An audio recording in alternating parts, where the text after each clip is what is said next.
नमस्कार। हैदराबाद से रांची के लिए 1200 कामगारों को लेकर पहली ट्रेन आज शुक्रवार सुबह को रवाना हुई। बुधवार को 2 तथा गुरुवार को 4 कोरोना पॉजिटिव मरीजों के मिलने से सूबे में संक्रमितों की संख्या 111 पहुंची, जिसमें से एक मरीज गोड्डा का है तथा एक मरीज रिम्स का स्टाफ है। अमेरिका के व्हाइट हाउस ने ट्विटर पर पीएम मोदी को अनफॉलो किया।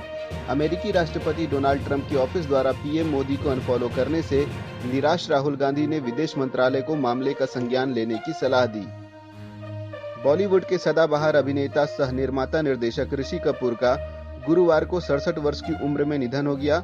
ऋषि कपूर लंबे समय से कैंसर से पीड़ित थे और पिछले साल सितंबर में अमेरिका से इलाज कराकर लौटे थे। आपको बता दें कि भारतीय सिने जगत को लगातार 2 दिन में 2 अपूरणीय क्षति हुई है। बुधवार को ही अभिनेता इरफान खान की भी मृत्यु हुई है। अंतर्राष्ट्रीय श्रम संगठन ने कोरोना महामारी के कारण लोगों की जाने वाली नौकरियों का पूर्वानुमान एक बार फिर से बढ़ा दिया है। संगठन ने कहा है कि अप्रैल से जून के दौरान महज 3 महीने में ही करीब 30.5 करोड़ लोगों की पूर्णकालिक नौकरियां समाप्त हो सकती हैं। केंद्रीय कर्मचारियों के लिए आरोग्य सेतु ऐप डाउनलोड करना अनिवार्य कर दिया गया है। यह नियम कॉन्ट्रैक्ट कर्मचारियों के लिए भी अनिवार्य है। ऐप पर स्टेटस चेक करने के बाद ही ड्यूटी पर निकल सकेंगे केंद्रीय कर्मचारी। मानव संसाधन विकास मंत्रालय यथासंभव समय पर 10वीं एवं 12वीं कक्षा के लिए लंबित 29 महत्वपूर्ण विषयों की बोर्ड परीक्षा आयोजित करने को तैयार है। मंत्रालय ने राज्यों को निर्देश दिया है कि जो परीक्षाएं पहले ली जा चुकी हैं, उनके मूल्यांकन की प्रक्रिया शुरू की जाए। आरंभ से ही विवादों में रही छठी सिविल सेवा परीक्षा के फाइनल रिजल्ट आने के बाद भी यह परीक्षा विवादित बनी हुई है। दरअसल जेपीएससी ने मुख्य परीक्षा में शामिल सभी 3822 अभ्यर्थियों का अंक बुधवार को जारी कर दिया। अंक पत्रों से यह ज्ञात हुआ कि जेपीएससी ने क्वालिफाइंग पेपर्स का मार्क्स भी मेरिट में जोड़ दिया है, जो नियमावली के विरुद्ध है। इस पर कई छात्र संगठनों ने आंदोलन की चेतावनी दी है। राहुल गांधी और पूर्व आरबीआई गवर्नर रघुराम राजन के बीच देश के वित्तीय हालात को लेकर चर्चा की गई। रघुराम राजन ने कोरोना को देश के मध्यम वर्ग और निम्न मध्यम वर्ग के लिए सबसे बड़ा संकट बताया। एक वेब पोर्टल पर 19.77 करोड़ रुपए का प्रस्ताव रघुवर सरकार के समय से ही था लंबित। हेमंत ने दिए 11.8 करोड़। इस शीर्षक से खबर छापी गई, जिसके बाद से रांची की मेयर आशा लकड़ा तथा उनके पीए संबंधित वेब पोर्टल के संवाददाता को फोन कर हर हाल में खबर को सर्वर से डिलीट करने की धमकी दे रहे हैं। 5 लाख से अधिक प्रवासी मजदूरों, पर्यटकों तथा छात्र छात्राओं को राज्य सकुशल वापस लाने के लिए मुख्यमंत्री हेमंत सोरेन ने रेल मंत्री पीयूष गोयल से रेल परिचालन शुरू करने का आग्रह किया, ताकि गृह मंत्रालय के दिशा निर्देशानुसार फंसे हुए लोगों को राज्य वापस लाया जा सके। बुधवार रात 10 बजे जमशेदपुर में गैंगवार की घटना हुई।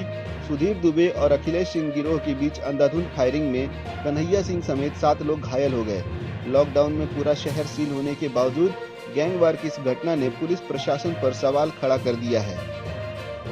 कार्डधारियों को राशन देने में डीलरों द्वारा बरती जा रही अनियमितता से संबंधित खबरों पर संज्ञान लेते हुए मुख्यमंत्री के आदेश से 7010 पीडीएस दुकानों की जांच की गई।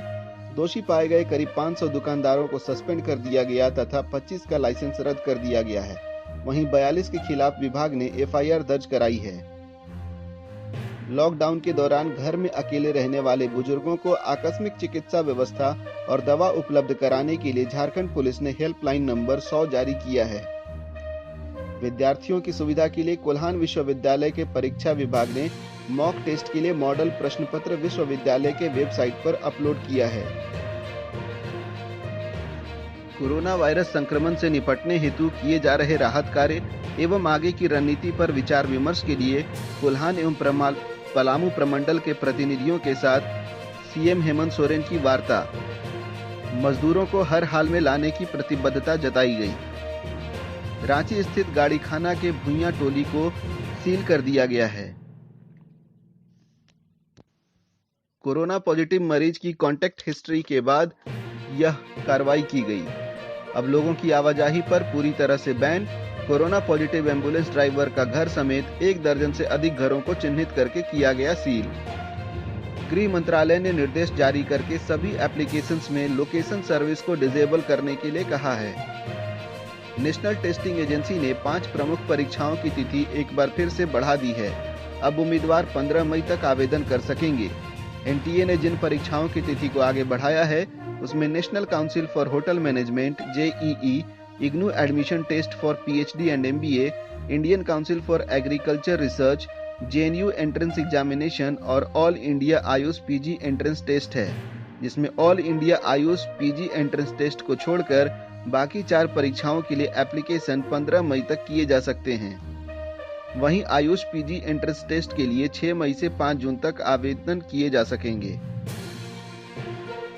प्रवासी श्रमिकों तक मदद पहुंचाने के लिए जारी सहायता ऐप में अब तक 3.25 लाख लोगों ने निबंधन कराया, जिसमें से 2.25 लाख श्रमिकों के खाते में 1,000 रुपए ट्रांसफर कर दिए गए हैं। वहीं अन्य लोगों के खाते में डीबीटी के माध्यम से राशि भेजने के लिए प्रक्रिया पूरी की जा रही है। खबरों में फिलहाल इतना ही। इजाजत दीजिए। नमस्कार।